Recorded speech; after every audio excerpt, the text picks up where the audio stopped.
Welcome, and today we're going to have a little look at the city of Detroit, Michigan. It was settled in 1701 by French colonists, founded as a New France fur trading post.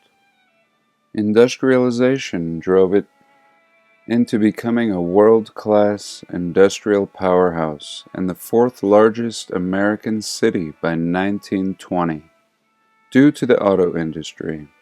It held that standing through the mid-20th century. The region grew initially based on the lucrative inland and Great Lakes-connected fur trade, based on continuing relations with influential Native American chiefs and interpreters. The British census counted 2,000 people in Detroit in 1760. 2,000 people. But the population dropped to 1,400 by 1773. During the 19th century, Detroit grew into a thriving hub of commerce and industry. After a devastating fire in 1805, they devised a street plan similar to the design of Washington, D.C.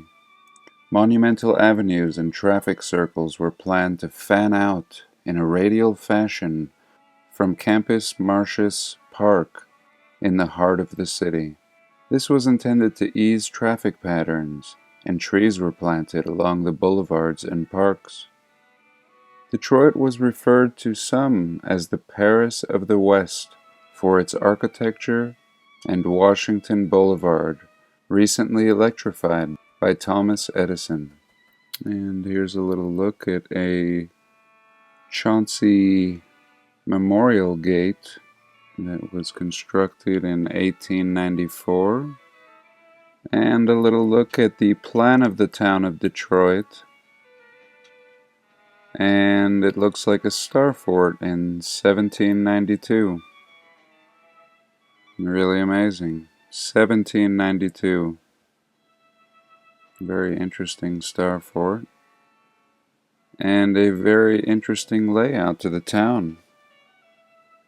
And here's a little depiction of the plan for the city following the fire of 1805. Really amazing configuration, and indeed very Washington, D.C.-like. And this little part appears to be where we saw that star fort. And here's a depiction in the 1880s, a bird's eye view, showing about 3 square miles of the central portion of the city of Detroit, Michigan. And I always love this artist.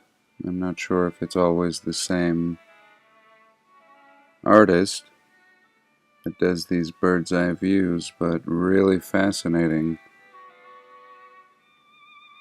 Usually showing the layout of the city, and very interesting to get a bird's eye view in this time period.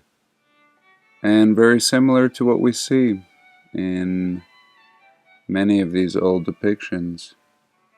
Spires everywhere. And this very image alone does not seem to be a small town of fur traders, and really not even looking like a city that has been burnt down, but rather a completed city that has been laid out in a highly sophisticated fashion that we would expect of any modern city. And again, the building style of the old world. And here's a little look in 1865, a little depiction. And again, a city looking much more advanced than the people and their means of transportation, and these light posts. And very interesting. We saw this in another video that I made with what looked like an angel, but rather mounted sideways. Not really sure. perhaps a cross, but it doesn't seem so.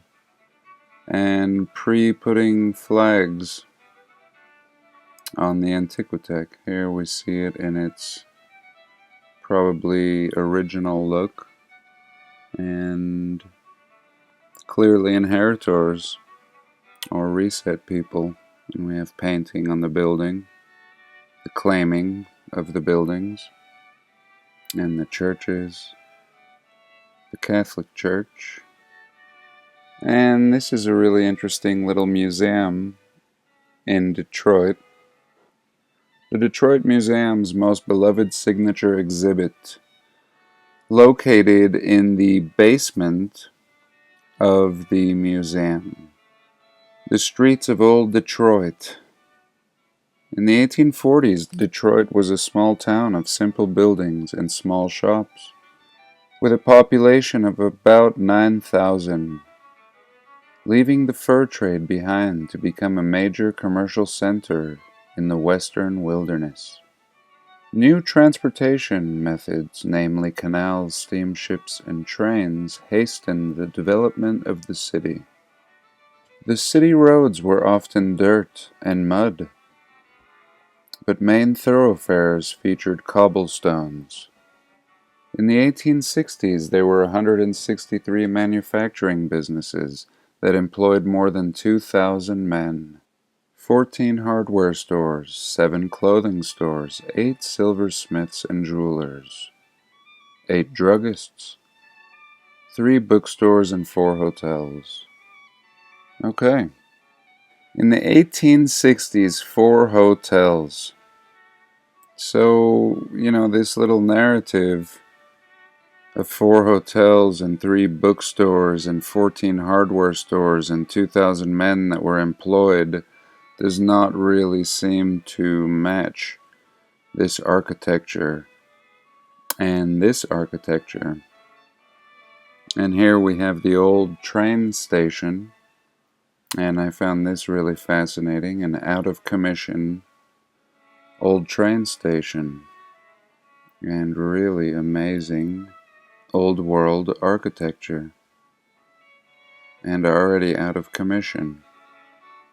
And in old world architecture, but yet very industrial. And that's what we find with this city of Detroit. And we see a city and a narrative of this booming town, and then in a very short time, within our lifetime, a degradation of this city. And yet, these ruins are everywhere, and these signs of an ancient people, and an ancient brick building people, and there's no reason for this type of brickwork and architecture and building to take place, only to be abandoned and fall into disarray and ruin in a short amount of time. And nobody builds like this anymore. This is some of the finest brickwork that can be seen. This is amazing. And this has been used as a parking lot, according to the narrative, according to the story, and now a parking lot in ruins. And if it's not obvious that this was not a parking lot, and that this is much older,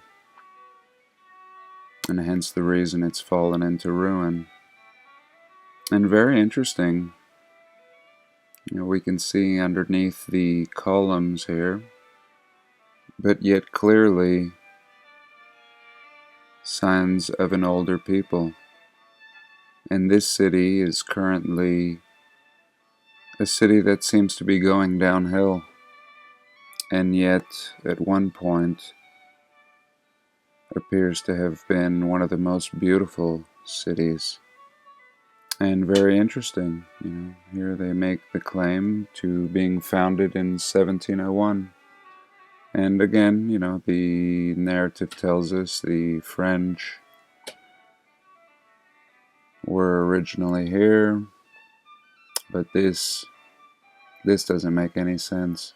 And this building was leveled here. That would be the old city hall. And here's another look at the old city hall. And just a remarkable, remarkable city, just like any of them, and does not fit the narrative whatsoever. And several photos of this building being demolished, and yet not a single photo of it being built. And here's a partial demolition. Demolition photos. Old City Hall. And really a remarkable building. What good reason could be given to destroying a building like this? This should be a prize of any city. And here was a little blog that I found, sharing some old photos of Detroit. The ruins of Detroit. And really amazing. I mean, just, for whatever reason, this city has been allowed to fall into disrepair. And really amazing when we look at this. And soon this will be demolished. And this is as beautiful as anything in the world, and has all the signs of the ancient people that are not so ancient at all. And here in Detroit, and look at this floor. These were the people that were brick makers, and this whole city has fallen into ruin. And let's see if I can find this picture. Here we go. A breathtaking view of the reading room of the Detroit Public Library. And let's have a little look at this unbelievable library. Now really, does this look like a library to you? Or does this look like machinery of some sort? Some type of factory, even having a gate around here. Do not access beyond this point. Perhaps this is where the workers may have been, and this was more of a dangerous zone. This looks like some kind of machinery. Out of commission. And now we pack it full of books. Just stuffed full of books. An afterthought. Does not seem like a library. And no reason to make a library like this. But it's absolutely beautiful, but also pretty ridiculous. This was not the intended purpose of this facility. Commerce in Detroit in the late 1800s depended on horse-pulled vehicles. Horses moved ice, coal, bread, beer, milk, and other goods from one part of the city to another.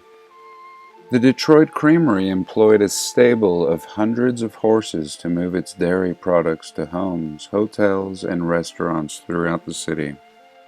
So really interesting, doesn't seem to make any sense. Again, a horse, people, and this city is much more than it should be, according to the narrative. And this city appears as if it was full of machinery already, and very, very developed, and a very central point in these older people and their development. And we come along and inherit all of this. And we create the automotive industry in this location, probably based on a lot of the technology that was left behind. And a lot of things may be repurposed. But very interesting. And in this last little section, I wanted to rehash a piece of a deleted video. I deleted this video because at the end it featured a segment on a potential Tartarian airport, and even though it was pretty obvious that this was not a real image, I speculated on perhaps the advanced technologies that these ancient people may have had, but nevertheless I noticed in the comments that it created some confusion, and I decided to delete the video and refeature this segment on Indiana. We're going to explore a very underrated and very underestimated city and state. Indianapolis in Indiana. And we see this amazing detail in this old architecture. But I really wasn't looking at the architecture here, but rather this monument and even the ornamentation around this monument. Some of the most amazing ornamentation I've ever seen for what appears to be a light post and a water feature all at the same time. And this monument that I was looking at is called the Soldier and Sailors Monument, similar to what we were looking at in Ohio, another Soldier and Sailors Monument. But this one is in the center of Indianapolis. And I'll give you a little look. And here is Indianapolis. And we'll zoom out. So here we have Indiana and Indianapolis just due south of Chicago. Then we have our Ohio straight east of here. And how very interesting, that we've obviously looked at amazing what appears to be older civilization that lived in Chicago, also in Ohio, Cleveland, really amazing. And here we see this in Indiana. And just looking at the roads, which I believe are much older, and we have just recreated and repaved not only the roads, but everything, just standing on the shoulders of giants. And here what we can see is that this is the Mecca. All roads intersect across states. I mean, this is clearly an intersection point. Major center here. And we zoom in, and exactly at these crossroads, and exactly where these crossroads meet, is this monument. And very interesting. In America, we don't give much credit to Indiana or Indianapolis. I mean, yes, it's a major city, but not really anything that would attract the attention of the masses. Seemingly what is an ordinary state, probably not much tourism, and yet what we can see is that there was clearly something else going on here. Now let's just have a little look at this monument in an older photograph, and really not much has changed. In present times it seems as if there are little water features. So yes, we see what appears to be little fountains underneath these light posts now, but really amazing. And not only is this monument or obelisk just absolutely amazing, and you see back in this time it does not appear as if it was gold plated like we see in the current Google Earth image that we were just looking at. And this city is absolutely amazing. And again, this was the center point of several states and distance. And look at this glorious architecture. Every part of it.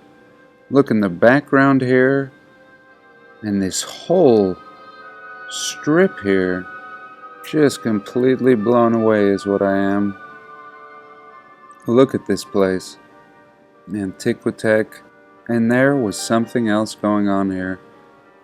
They tell us it's a 284-foot Neoclassical Monument built on Monument Circle, a circular brick paved street that intersects Meridian and Market Street in the center of downtown Indianapolis.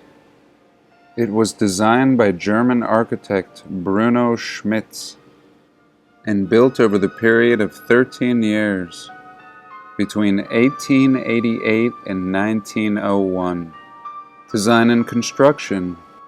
They tell us that there was a contest held, and they solicited 10 architects to submit sketches. Notices were placed in leading newspapers in the United States, Canada, England, France, Germany, and Italy to encourage others to submit their ideas. They're telling us that they actually had a contest and sent word about this contest out in newspapers all the way to France and Germany and Italy, just to find people to even apply to build or design this monument in Indiana in the late 1800s. And eventually it was awarded to this Bruno Schmitz, known in the early 20th century. The cornerstone was laid in 1889 inside a copper box contained, among other items, and absolutely amazing that this has been preserved. Just a glorious structure with amazing detail, and I would love to see this in person. I mean, look at this detail just on this pole, or I don't know what they're going to call it, but clearly some kind of antiquitech. And this is an example of a city that was much more beautiful and elegant in the past. And here we can just get a little peek. We still do see many of these older buildings. It looks like a lot has been preserved, and most certainly this monument. And that brings me back to these buildings, and just really amazing. This will require a little bit more exploration. I just wanted to touch on it. So that's it. I hope you enjoyed, and have a blessed day. Please like, comment, and subscribe.